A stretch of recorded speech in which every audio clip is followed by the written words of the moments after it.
তৃতীয় অধ্যায়ের অভিসারিতা যাচাইয়ের এই ম্যাথটা আমরা আজকে সমাধান করব। এটা কুমিল্লা বোর্ড 2019 সালে এসে থাকলেও সামনেও আসতে পারে, তবে আমরা এর মাধ্যমে নিয়মটা শিখে ফেলি।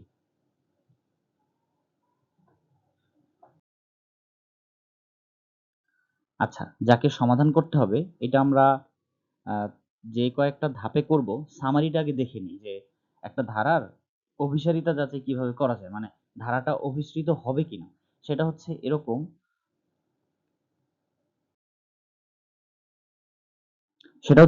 যে আমি পাশাপাশি দুইটা পদ বের করব। তো আমি এখানে এই ম্যাথের জন্য ইউ এন এনতম পদ আর এন প্লাস ওয়ান এই দুইটা পদ বের করব। তুমি চাইলে এন প্লাস ওয়ান আর এন প্লাস টুও বের করতে পারো, এন প্লাস ফাইভ আর এন প্লাস সিক্সও বের করতে পারো, অথবা এন মাইনাস ওয়ান আর এন বের করতে পারো। যাই করতে হবে, পাশাপাশি দুইটা পদ বের করতে হবে। তারপর পরের পদটাকে আগের পদটা দিয়ে ভাগ করবা। ভাগ করলে যে ফলাফল পাবো তার লিমিট নিব ইনফিনিটি। নেওয়ার পর তার ভ্যালু যদি আমি ওয়ান থেকে ছোট পাই, তাহলে আমি বলে দিতে পারবো যে ধারাটা অভিসৃত বা কনভার্জেন্ট।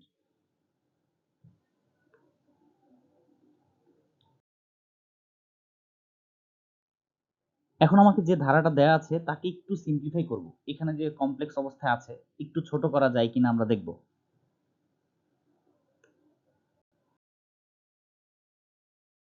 ছোট করার ক্ষেত্রে এইখানে n ফ্যাক্টোরিয়াল আছে। আমরা জানি n ফ্যাক্টোরিয়ালকে এভাবে লেখা যায় n into n minus one factorial. n কে বাইরে রেখে তার চেয়ে একটা কম করে ফ্যাক্টোরিয়াল দিয়ে দেওয়া যায়।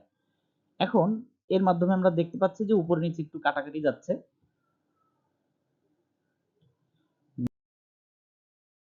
এই অবস্থায় থাকে, দুইটা n গুণ করে n square by 3 to the power n। আর কিছু করা যায় না, করার দরকারও নেই, থাকুক। এখন তাহলে আমরা পাশাপাশি দুইটা পদ নিব। আমি un নিলাম, এটাকেই ধরলাম n তম পদ। এখন তোমাদের কোনো কারণে মনে হতে পারে যে n তো সর্বশেষ পদ। বিষয়টা এরকম না। এখানে আসলে n সাধারণ পদ। কেন? কারণ n এর মান 1 থেকে ইনফিনিটি পর্যন্ত। তার মানে 1 থেকে শুরু করে ইনফিনিটি যাবে। তাহলে n হচ্ছে তার মধ্যবর্তী কোনো একটা পদ। যাই হোক, তাহলে আমি n তম পদ নিলাম, এরপর আমি n প্লাস 1 তম পদ নিব, তার পরের পদটা নিব।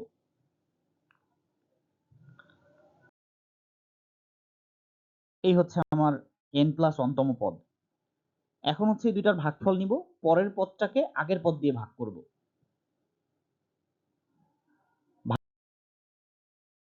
ভাগ করলে আমরা জানি যে গুণ দিয়ে উল্টে যাবে, তাহলে এইটা যেহেতু নিচে ছিল একে গুণ দিয়ে উল্টে দিলাম। এখন একটু এদেরকে সিম্পলিফাই করে দেখি যে সরল মান অবস্থায় আর কি যাবো, যে কত দূর যাওয়া যায়। আমি n কে n এর নিচে রাখলাম, উপরে এখানে আছে n plus one whole square, নিচে n স্কয়ার, আর এই 3 টু দি পাওয়ার n কে ভেঙে লিখলাম 3 to the power n into 3 সূচকের নিয়ম অনুযায়ী, আর উপরে যা ছিল তাই। এখন দেখো 3 to the power n 3 to the power n কাটাকাটি যাচ্ছে, এবং এইখানে একটা কাজ করা যায় যে যেহেতু দুইটার উপরে স্কয়ার আছে হোল স্কয়ার দেওয়া যায়, এবং হোল স্কয়ার দিতে গেলে প্রথমে n বাই n কাটাকাটি গিয়ে 1 হবে, আর 1 বাই n হবে, আর স্কয়ার তো থাকলোই। আর এইটা থেকে আসে হচ্ছে আমাদের 1 বাই 3। আর কিছু আসলে করা যায় না। এখন আমরা অসীম লিমিট বসাবো এই মানটার।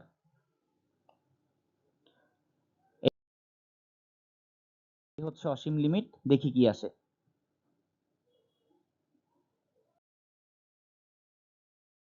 এর মান যা বের করেছিলাম সেটা বসিয়ে দিলাম। এখন দেখো, ইনফিনিটি যদি আমি n এর পরিবর্তে বসাই তাহলে 1 বাই ইনফিনিটি মানে কিন্তু 0। তাহলে এই জিনিসটা হয়ে যায় টোটালি 1, আমাদের থাকে শুধু 1 বাই 3। তাহলে এই অবস্থায় আসলে যেটা স্পষ্টত 1 থেকে ছোট, তাহলে এই জিনিসটার অসীম লিমিট যেহেতু 1 থেকে ছোট, তাহলে এই ধারাটা আসলে অভিসৃত। এই হচ্ছে অভিসারিতা যাচাই করা হয়ে গেল। এখন খেয়াল রাখবা, এই অনুপাতের মানটা যে বের করব এটাকে সিম্পলিফাই করে এমন পর্যায়ে নিয়ে যেতে হবে যেন লিমিট বসানো যায়। এখানে যেমন আমি n এর জায়গায় ইনফিনিটি বসালে 0 হয়ে যাচ্ছে, মান বসানো যাচ্ছিল, কিন্তু তুমি চিন্তা করো তুমি কিন্তু এখানে বসাতে পারবে না।